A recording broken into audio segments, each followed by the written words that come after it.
अगर हर दिन के बाद रात आती है, अंधेरा लेकर आती है और उसके बाद सब डरने लग जाते हैं, तो तुमसे एक बात कहता हूँ कि रात के बाद फिर एक सुबह भी आती है जो रोशनी लेकर आती है। लेकिन हाँ, रात का अपना ही संदेश होता है।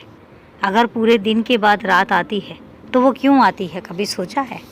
इसलिए आती है कि जब दिन भर तुम काम करते हो और दिन भर के काम के बाद जब तुम्हें थकान होती है तो उस थकान को दूर करने के लिए तुम्हारे पास वो रात आती है, ताकि उस रात में, उस अंधेरे में तुम अपनी सुकून की नींद को ले सको। तुम सुकून से अपने बिस्तर पर कुछ सुनहरे सपने देख सको। इसलिए वो रात आती है। तुम्हारे पूरे दिन की थकान को दूर करने के लिए रात आती है।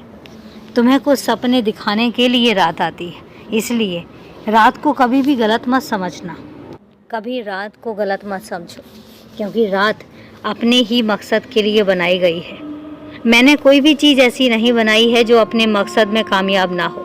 हर चीज़ एक मकसद के साथ आती है और मकसद के लिए आती है। तो इसलिए तुमसे कहता हूँ कि परेशान मत हो, अंधेरों से डरो मत, अंधेरों से घबराओ मत, क्योंकि ये जो अंधेरे हैं ये बहुत कुछ सिखाने के लिए आते हैं। तुम्हें एक सुकून देने के लिए आते हैं कि तुम अपने उजालों में जितनी मेहनत करते हो, उस मेहनत की थकान को दूर करने के लिए वो तुम्हारे पास आते हैं। इसलिए अंधेरों से कभी घबराना मत। और बाकी मैं तो बैठा हूँ ना, और एक बात तुमसे कहता हूँ कि तुम मेरे बच्चे हो और तुम्हारी हर परेशानी को मैं बहुत अच्छे तरीके से देखता भी हूँ, समझता भी हूँ और फिर उसका समाधान भी निकालता हूँ। तुम्हें अकेला कभी नहीं छोड़ूंगा, ये मैंने तुमसे वादा किया है और हमेशा अपने वादे को निभाऊंगा।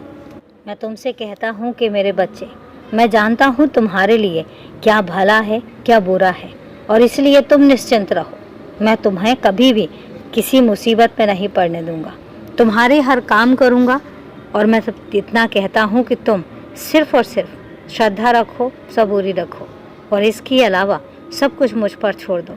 जब मैं बैठा हूँ तो तुम्हें परेशान होने की ज़रूरत नहीं है। और अभी के लिए शुभ रात्रि मेरे बच्चे, खुश रहो।